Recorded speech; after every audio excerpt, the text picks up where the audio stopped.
Salut maman. Salut mon chéri. Ça va? T'as passé une bonne journée?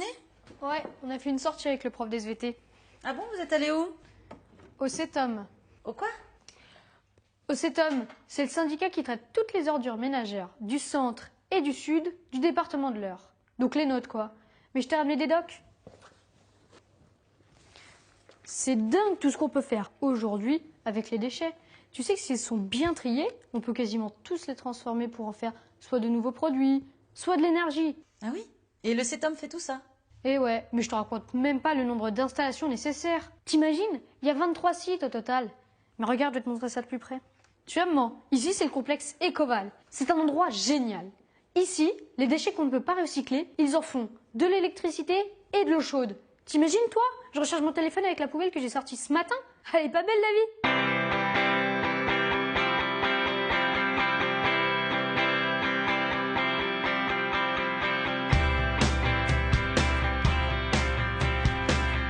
Le CETOM de l'Eure, syndicat mixte pour l'étude et le traitement des ordures ménagères, fort d'un maillage de 23 installations sur le territoire, valorise la quasi-totalité des déchets d'un bassin de 270 000 habitants et fournit de l'énergie sous diverses formes.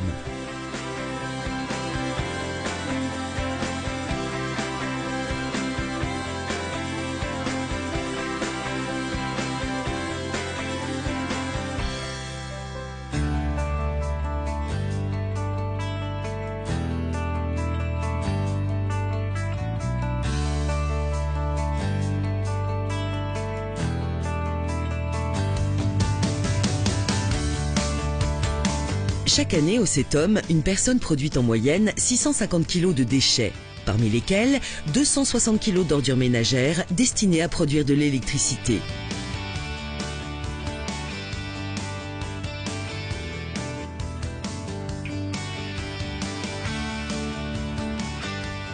Les déchets collectés sont rassemblés sur l'un des 6 sites nommés quais de transfert, répartis sur le territoire afin de minimiser les transports. Les bennes de collecte sont pesées, leur contenu est compacté dans ces caissons verts, pouvant accueillir 16 tonnes de déchets par convoi pour être enfin transférés sur le site de valorisation énergétique Ecoval.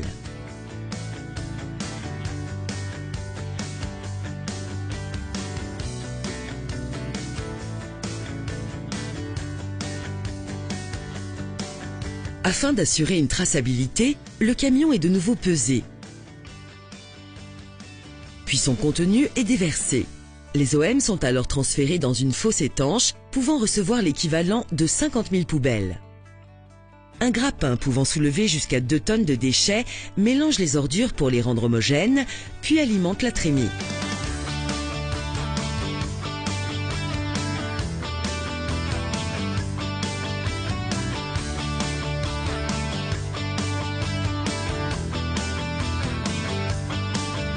Les déchets sont alors incinérés pour produire de l'énergie. Ecoval possède 2 lignes de fours capables d'incinérer 250 tonnes de déchets ménagers par jour. Ces fours fonctionnent 24 heures sur 24 et 7 jours sur 7 sous une température de plus de 1000 degrés. Les déchets avancent grâce à un mouvement alternatif des grilles les unes sur les autres. Lorsqu'ils arrivent en partie basse du four, ils sont passés à l'état de résidus appelé mâche-fer. Une fois refroidis, les mâches-fer sont transportés dans un bâtiment de stockage temporaire. Ils seront réutilisés après maturation comme sous-couche pour la construction de routes.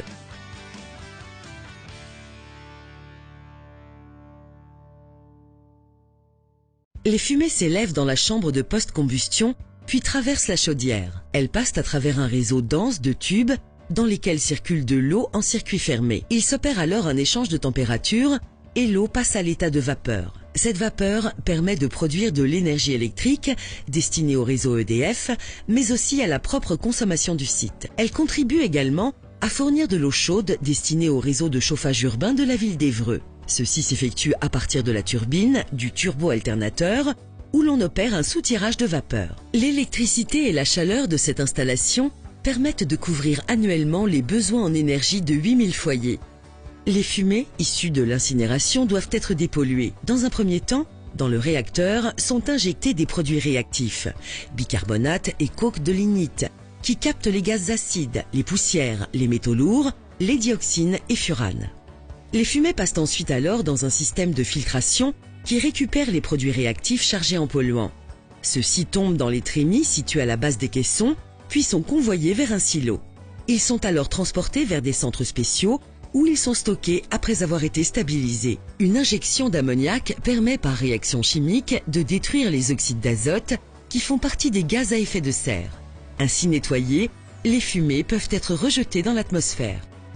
Toutes ces opérations sont surveillées ici par un opérateur 24 heures sur 24. 6000 points de contrôle mesurent en continu des paramètres garantissant sécurité et respect des normes de rejet. Des contrôles complémentaires sont effectués par des laboratoires indépendants et toutes les analyses montrent que l'unité de valorisation énergétique d'Ecoval se situe au-dessous des normes de rejet pour l'ensemble des polluants. Pendant les arrêts techniques, les déchets ménagers sont mis en balle et stockés temporairement. Ils sont ensuite repris pour être incinérés. D'autres syndicats au niveau régional utilisent cet équipement. T'as raison, c'est impressionnant. Et sinon, vous avez visité d'autres trucs avec ton prof? Tu m'étonnes. Ouais, on est aussi allé voir ce que deviennent les déchets des poubelles d'emballage recyclables. Tu sais, les bouteilles en plastique, les briques de lait, les boîtes de conserve, ou même les magazines. Oui, c'est vrai que nous, on prend la peine de les trier, mais le CETOM, ils en font quoi? Tu verras, il y a un centre de tri, des tapis, et à la fin, on dirait comme des énormes sculptures. Hein? Qu'est-ce que tu racontes? Des sculptures? Attends, tu vas comprendre. Tous les déchets recyclables que les habitants auront eu soin de séparer sont regroupés dans les quais de transfert, puis acheminés à Ecoval pour connaître une deuxième vie. Il s'agit d'une autre filière du CETOM, le recyclage. Ici, métaux, briques alimentaires, journaux, magazines, cartons, bouteilles et flacons en plastique vont être triés et valorisés.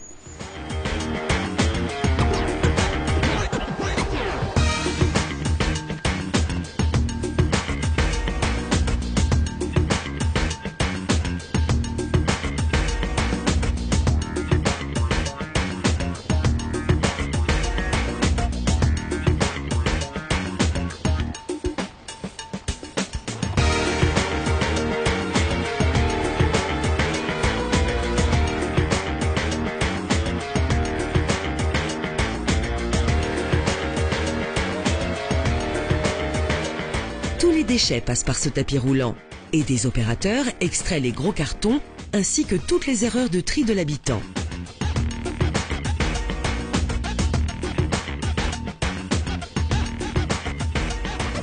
Des cribles séparent ensuite les déchets en deux catégories distinctes pour être transférés sur deux lignes de tri manuelles. Pendant ce trajet, les boîtes en acier sont captées par aimantation. D'un côté, sur la première ligne, les trieurs séparent manuellement les journaux et cartons, et de l'autre, les déchets plastiques et les briques alimentaires. Ce qui n'est pas retenu est redirigé vers l'unité de valorisation énergétique. Les produits triés sont alors compactés sous une presse et stockés sous la forme de balles, prêtes à être recyclées par des sociétés spécialisées. Plus de 12 000 tonnes sont récupérées ici par an. Ces déchets deviennent alors une nouvelle matière première.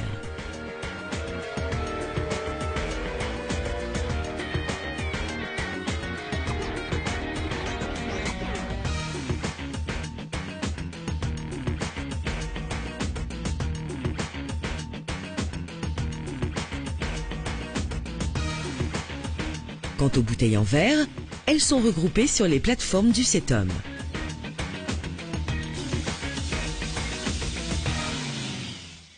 Regarde maman, j'ai pris plein de notes. Donc regarde, avec 670 canettes, on peut faire un vélo. Avec 27 bouteilles en plastique, on peut faire un pull polaire. Et avec une tonne de papier recyclé, on peut sauver 33 arbres. Waouh! Ah bah tu vois le voisin qui passe sa tondeuse. Et bah devine ce qu'on peut faire avec de l'herbe tondue et des branches d'arbres.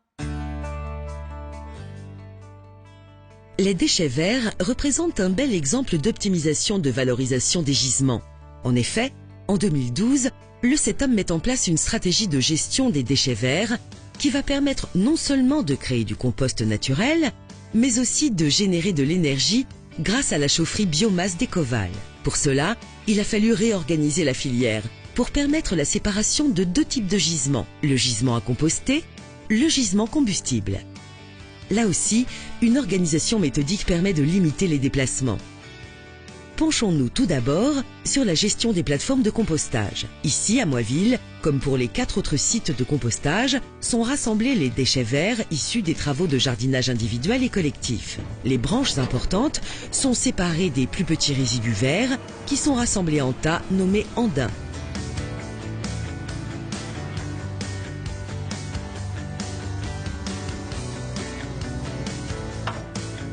Pour faciliter la fermentation des andins, les déchets sont broyés, arrosés et retournés régulièrement.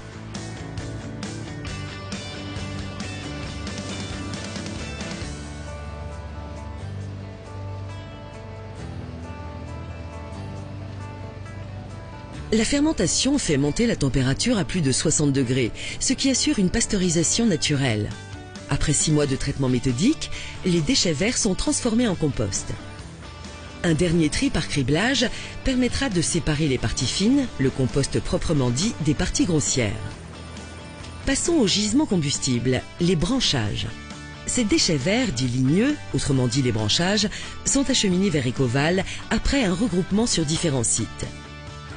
En dotant Ecoval d'une chaufferie biomasse fonctionnant pour 50% à partir de la fraction ligneuse extraite des déchets verts, le CETOM propose un exemple quasi unique en France de valorisation énergétique à partir de ces déchets. Ces derniers sont broyés, mélangés à de la plaquette forestière, acheminés dans les 2 foyers puis brûlés. La température atteint 750 degrés et chauffe de l'eau qui circule dans des chaudières.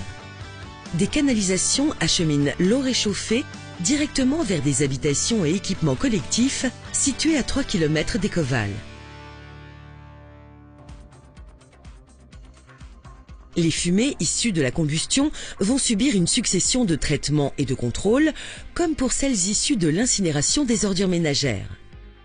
Les rejets sont ici aussi en dessous des seuils réglementaires, faisant de cette unité de traitement un exemple de valorisation énergétique propre.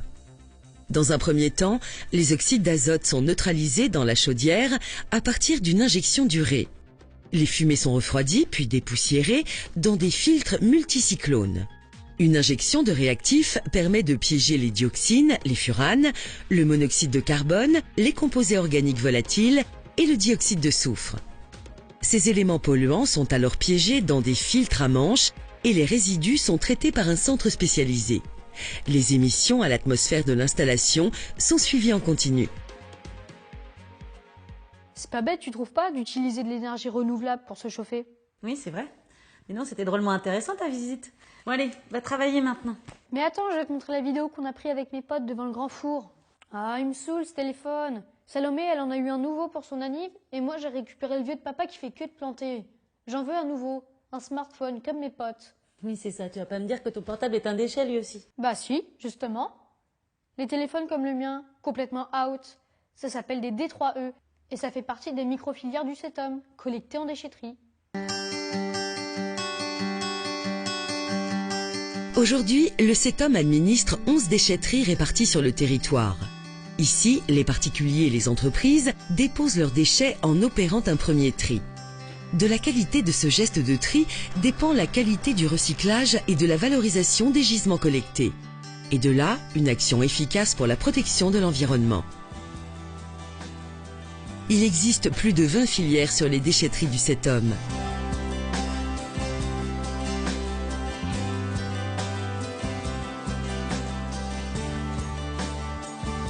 Les principales sont les déchets verts, les encombrants, les gravats, les métaux, le bois. D'autres, de plus faible tonnage, sont proposés aux usagers, comme par exemple les déchets d'équipements électriques et électroniques, les déchets dangereux des ménages, les pneus ou les batteries. Ils sont alors repris par des professionnels pour être valorisés. Les produits amiantés représentent un cas particulier. Récupérés dans les déchetteries, ils sont ensuite stockés par le CETOM sur son site de Saint-Aquilin de Passy. L'usager, qu'il soit particulier ou professionnel, trouve ainsi l'assurance que tout produit déposé dans les déchetteries du CETOM bénéficie d'un traitement approprié par filière. Par ailleurs, le CETOM développe des partenariats avec des associations afin d'alimenter des recycleries en objets réutilisables. Eh ben dis donc, rien n'est laissé au hasard, cet homme. Alors, si je comprends bien, quand je regarde autour de moi dans cette maison, j'ai l'impression que tout ce qui devrait être jeté tôt ou tard sera déposé, recyclé ou traité par ce syndicat, c'est ça? C'est exactement ça. Enfin, c'est même mieux que ça. Quand on voudra casser le cellier pour que j'ai un endroit pour jouer de la basse avec mon groupe, Pardon? c'est un exemple. Quand on voudra faire des travaux, si tu préfères, hop, rendez-vous au CETOM pour nos gravats.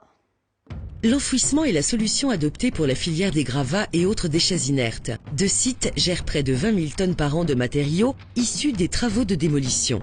Ces déchets sont pesés et enregistrés et leur qualité est contrôlée visuellement. Ils ne présentent aucun danger pour l'environnement et pour les nappes phréatiques. Une fois remplis, les alvéoles seront recouvertes de terre végétale et reboisées. Cette méthode de stockage ne détériore plus le paysage comme c'était le cas avant, en particulier avec les dépôts sauvages. Même les gravats? Mais pas que. Tiens, un autre exemple.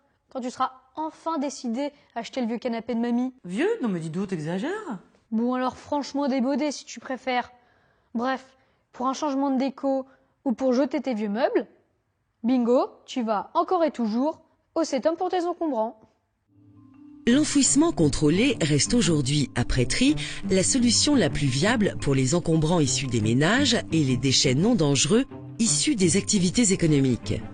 Ce gisement représente la deuxième filière du CETOM en ordre d'importance des tonnages traités. Tout se passe ici, à l'écoparc de Mercey, et commence par un contrôle systématique de présence de radioactivité de tous les entrants. Chaque dépôt est référencé. Poids, origine, destination, puis est trié afin de récupérer ce qui est encore valorisable. Métaux, bois, matelas par exemple.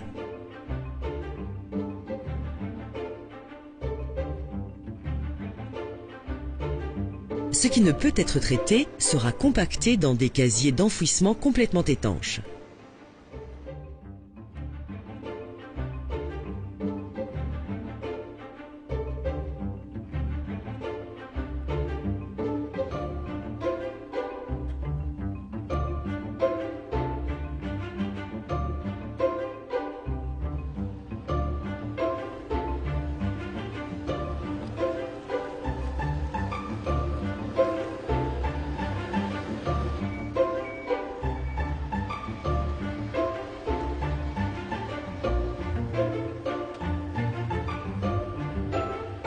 Ces déchets dits ultimes vont se dégrader avec le temps, en produisant des gaz de fermentation et des eaux de ruissellement retenues en fond de casier et qu'il faudra traiter. Sur ces deux points, le CETOM a mis en place des solutions innovantes et autonomes. Le stockage des dépôts dans les casiers d'enfouissement génère deux formes de rejet. Du biogaz et un liquide résiduel qui provient de la percolation des eaux de ruissellement au travers des matériaux enfouis. Ce liquide, le lixivia, est entraîné dans le fond des casiers. Les gaz sont captés en haut des casiers, acheminés dans la première installation où ils seront traités et désulfurisés pour neutraliser toute forme de rejet polluant ou olfactif. Les gaz assainis serviront d'énergie pour la deuxième installation. Le lixivia, capté au fond des casiers, est entraîné par un jeu de canalisation souterraine vers la deuxième installation où ils seront incinérés grâce à l'énergie produite par le biogaz récupéré. Les résidus solides sont stockés et sont traités par des sociétés spécialisées. Cette installation est remarquable par son autonomie énergétique et réussit à supprimer les polluants olfactifs, source de désagréments pour le voisinage. Une fois remplis, les casiers, toujours sous contrôle, sont recouverts de terre végétale et le site est reboisé.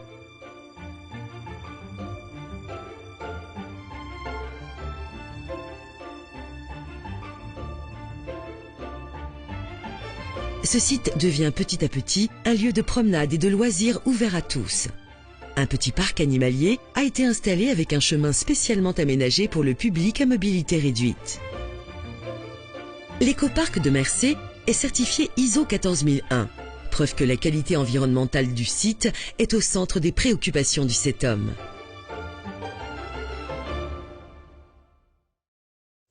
Et en parlant de décoration, les ouvriers qui ont changé nos fenêtres, ils en ont fait quoi de nos anciennes huisseries? Bah devine. Même pour les professionnels, le CETOM a des solutions. Le CETOM ne traite pas exclusivement des déchets ménagers. Il permet aussi aux professionnels, sous certaines conditions, de déposer leurs déchets. Le CETOM s'inscrit ainsi dans le tissu économique en offrant les exutoires respectueux de l'environnement aux professionnels. L'accueil de ces déchets d'activité économique permet d'optimiser les installations réalisées par le syndicat. Il s'agit de l'écoparc de Mercé, des plateformes de compostage, des centres de stockage des gravats, des déchetteries. Sur ces installations, les usagers professionnels ont la possibilité d'y faire traiter les encombrants, déchets non dangereux d'activité économique, les déchets verts, les gravats, le bois, les cartons bruns, l'amiante, les peintures, vernis, colle, les terres faiblement polluées. Alors tu vois, qu'on soit particulier ou professionnel, le CETOM a toujours des solutions pour faire quelque chose de nos déchets. Oui, en attendant, je suis pas sûre que le CETOM puisse récupérer grand-chose de ta chambre vu son état aujourd'hui. C'est malin, hein. Sauf que maintenant j'aurai moins de gêne à te demander une nouvelle console, vu que je sais que l'ancienne sera bien recyclée. Oui, c'est ça. Bon, allez, file. Je crois me souvenir que t'as un devoir de maths à préparer, non? Parce que le recyclage de déchets, c'est bien, mais ton avenir, ça compte aussi. T'as raison, faut se projeter. Comme l'a fait le CETOM avec l'unité de méthanisation à Verneuil-sur-Avre. Faut toujours avoir une longueur d'avance. Le projet de Verneuil-sur-Avre est conçu pour le traitement des boues de stations d'épuration, des déchets fermentescibles, épluchures, restes de repas et la fraction des déchets verts constitués des tontes de pelouse, feuillages et déchets de jardin. La valorisation énergétique par méthanisation de ces déchets présente une forte valeur ajoutée. Le principe de la méthanisation est d'accélérer la dégradation des déchets organiques. Les déchets verts sont broyés et mélangés aux boues de stations d'épuration. Ce mélange est injecté dans un digesteur anaérobie dans lequel se produisent la fermentation et l'élévation en température. C'est ce processus de dégradation qui produit du biogaz. La production de méthane est estimée à 889 000 normomètres cubes par an. Le biogaz sera utilisé en cogénération pour produire de l'électricité et de l'énergie thermique. L'électricité sera revendue sur le réseau EDF, l'énergie thermique interviendra dans le process même de méthanisation. Les recettes issues de la vente d'électricité permettront de réduire le coût de traitement supporté par la collectivité. Les digestats de méthanisation seront pressés et centrifugés pour en extraire la fraction solide de la partie liquide. Cette fraction solide sera co-compostée et destinée à la valorisation agronomique. La partie liquide fera l'objet d'un traitement biologique et est destinée à réalimenter le process en eau. Seul l'excédent est renvoyé à la station d'épuration. L'unité de méthanisation du CETOM permettra de traiter 20 000 tonnes par an de déchets, dont 11 000 tonnes de déchets verts ou fermentescibles et 8 400 tonnes de boues de stations d'épuration. Elle produira 3 000 MW par an d'électricité. Depuis sa création il y a 20 ans, le CETOM a toujours su s'adapter pour anticiper les évolutions réglementaires en matière de tri et de recyclage des déchets de tout type. Les élus et les agents du syndicat œuvrent quotidiennement pour apporter des services innovants pour l'ensemble des publics, particuliers ou professionnels du territoire du CETOM. Cette volonté de se doter des solutions techniques les plus en pointe fait du CETOM une vraie vitrine sur le plan national en matière de tri, de recyclage et de transformation énergétique des déchets.